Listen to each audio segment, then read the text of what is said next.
Oke, assalamualaikum. Eh, Pada video kali ini gue bakal bahas soal UTS tahun lalu ya, tahun 2018-2019. Ini soal PAKM. Oke, jadi sebelum kita masuk pembahasan, gue pengen nyampein bahwa di soal UTS tahun lalu ini yang menjadi pokok bahasan itu ada 3. Yang pertama ada penerbitan di antara tanggal pembayaran bunga. Yang kedua ada pelunasan sebagian, dan yang ketiga ada modifikasi ya. Dan nanti modifikasi ini 4 komponen. Oke, kita mulai dari membaca soalnya.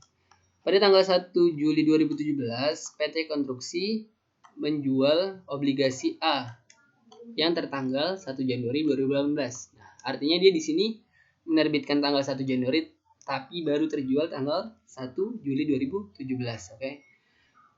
Obligasi tersebut memiliki nilai nominal sebesar 100 juta dengan periode 3 tahun, bunga kupon 8% dan dibayar tahunan setiap tanggal 31 Desember akhir tahun ya. Nah, di sini 31 Desember. Apa sih beda 31 Desember sama tanggal 1 Januari? Jadi kalau tanggal 31 Desember itu kita melakukan penyesuaian dengan langsung membayar bunga gitu. Dengan jurnal nantinya intersection pada cash.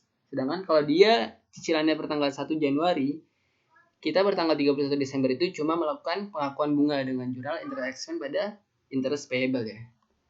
Oke, lanjut.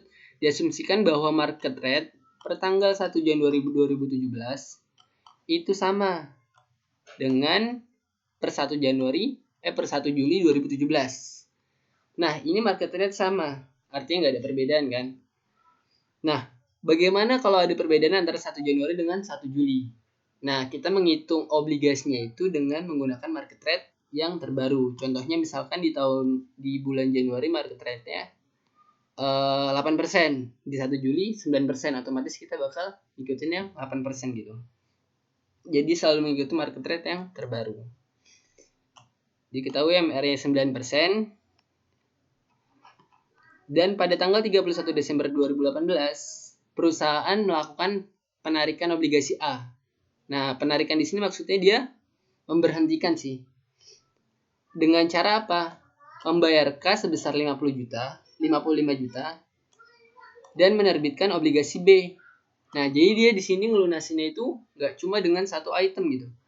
Dia bayar kas 55 juta dan juga menerbitkan obligasi B dengan nilai nominal 50 juta dan jangka waktu 4 tahun. Bunganya 9% dan market rate-nya 10%. Nah, di sini yang gue bilang modifikasi ya. Sebenarnya nggak modifikasi juga sih. Jatuhnya ke pelunasan. Lanjut, nah sebelum perusahaan membayar bunga tanggal 31 Desember, sebelumnya perusahaan membayar bunga terutang per tanggal 31 Desember 2018 dengan kas yang terpisah. Artinya nanti ada pemisahan antara pembayaran bunga dengan pelunasan obligasi. Oke. Nanti yang ditanyain apa aja? Ada penjualan per 1 Juli, terus ada jurnal tanggal 31 Desember 2017 dan jurnal tanggal 31 Desember 2018, yaitu pada saat pemberhentian obligasi A. Oke. Sehingga gue bakal bisa ngeringkas bahwa ini adalah komponennya ya. FA-nya 100 juta, ya kan? Jelas ya. Periode yang disesuaikan. Periode aslinya 3 tahun. Kan? Periode yang disesuaikannya adalah 2,5 atau 2,5 tahun. Nah, gimana sih kok bisa 2,5 tahun? Nah, gue pengen ngasih tau konsepnya. Jadi gini. Nah, jadi misalkan penerbitannya itu di antara tanggal pembayaran bunga, kita bisa lihat di sini ya. Asumsi di sini 1 Januari, di sini 1 Juli ya. Nah, otomatis periode yang disesuaikan itu adalah dari tanggal jual hingga jatuh tempo. Di mana ini adalah sebesar berapa saat ini? 2,5 tahun ya. Dan untuk dari tanggal jatuh terbit dari penerbitan hingga jatuh tempo itu adalah 3 tahun guys. Gitu. Jadi periode disesuaikan tuh periode yang sisa gitu. Nah, nantinya di periode antara terbit dan jual di situ kan tanpa pembeli ya. Nah, di sini si pihak penerbit obligasi, artinya perusahaan yang ngutang atau perusahaan kita di sini yang mengutang, itu akan mendapatkan pendapatan bunga, guys. Jadi pendapatan bunga di sini terjadi saat ada gap antara terbit, ya kan, hingga ke jual. Di sini dalam hal ini adalah berapa bulan, dari 1 Januari sampai 1 Juli ada 6 bulan ya. Ada 6 bulan gapnya. Artinya kita bakal mendapatkan pendapatan bunga sebesar 6 bulan. Gue bilang pendapatan bunga biar bisa ngebedain aja ya. Nah, selanjutnya sebenarnya itu bukan pendapatan bunga, guys. Tapi itu adalah pengakuan bunga sementara oleh pihak penerbit obligasi. Karena sesungguhnya nanti bunga yang kita bayarkan itu adalah penuh dari tanggal terbit, ya kan, hingga interest payment atau cicilan ke-1, di mana tanggal terbitnya itu adalah 1 Januari ya.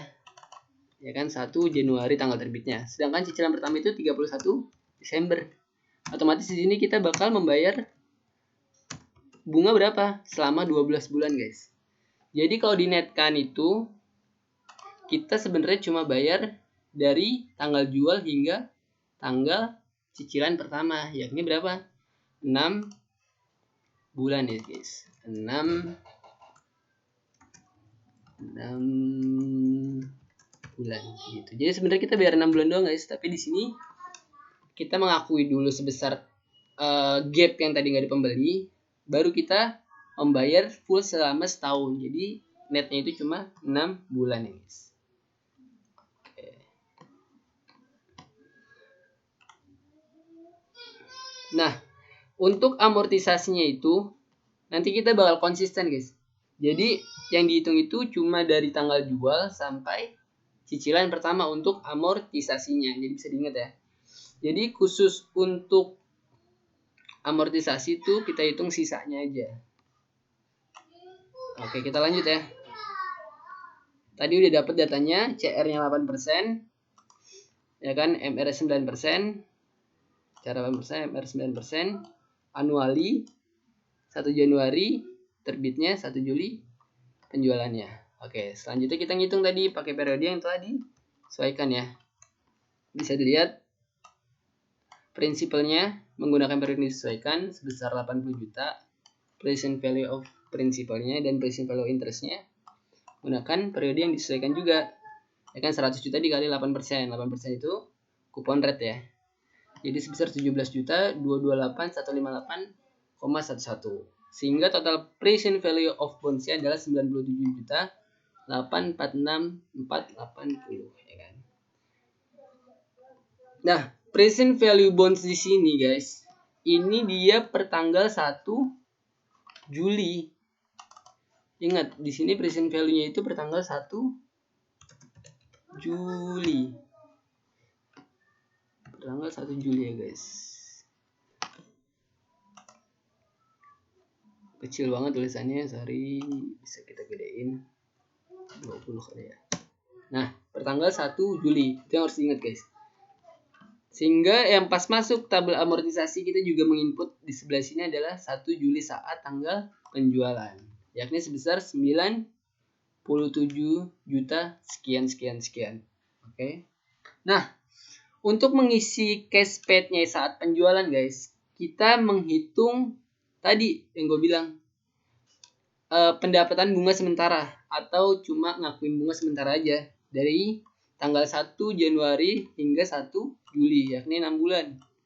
6 bulan itu kalau dihitung 8%, ya kan?